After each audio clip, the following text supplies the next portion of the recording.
Officials have told people not to panic after a city less than 60 miles from Chernobyl was covered in a giant mushroom-shaped cloud. Chernobyl, in Ukraine, was the site of the world's worst nuclear disaster in 1986 when a reactor meltdown caused a major radiation leak.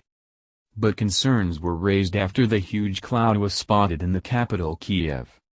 Some locals speculated that Russian President Vladimir Putin may have been testing nuclear weapons while others feared it could be a UFO.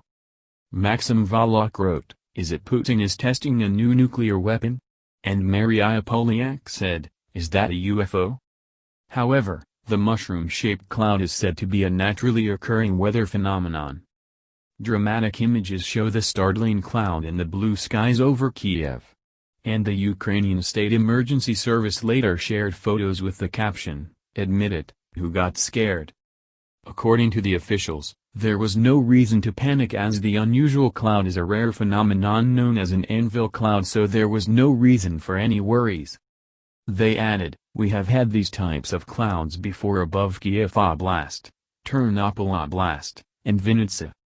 An anvil cloud, also called cumulonimbus incus, is a cumulonimbus cloud that has reached stratospheric stability and has formed the characteristic flat, anvil top shape. The clouds typically do not move, no matter how strong the wind is, and later slowly disappear. It often signifies an oncoming thunderstorm. The official death toll for those killed after the Chernobyl disaster stands at just 31, among them were 28 firefighters who died of acute radiation syndrome, an agonizing and gruesome way to die. However, many believe the horrifying true figure of those who lost their lives as a direct result is in the thousands. Many of those who died as a direct result of the incident on April 26, 1986, were not killed as a result of the explosion and instead the devastating effects of radiation. The Union of Concerned Scientists estimates between 4,000 and 27,000 people died as a result of the disaster, whereas Greenpeace places the figure much higher at between 93,000 and 200,000. Many people living hundreds of miles from the explosion site fell ill with illnesses in the aftermath of the disaster.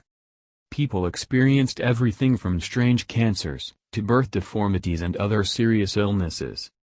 In the massive cleanup that followed, a total of 600,000 liquidators were recruited from across Russia to help, and it is estimated as many as 6,000 of these may have died because of their efforts. The United Nations International Atomic Energy Agency estimate that the number of premature deaths associated with the disaster is approximately 4,000. However, it seems the devastating impact of those living within the shadow of Chernobyl is still not over 34 years after the disaster.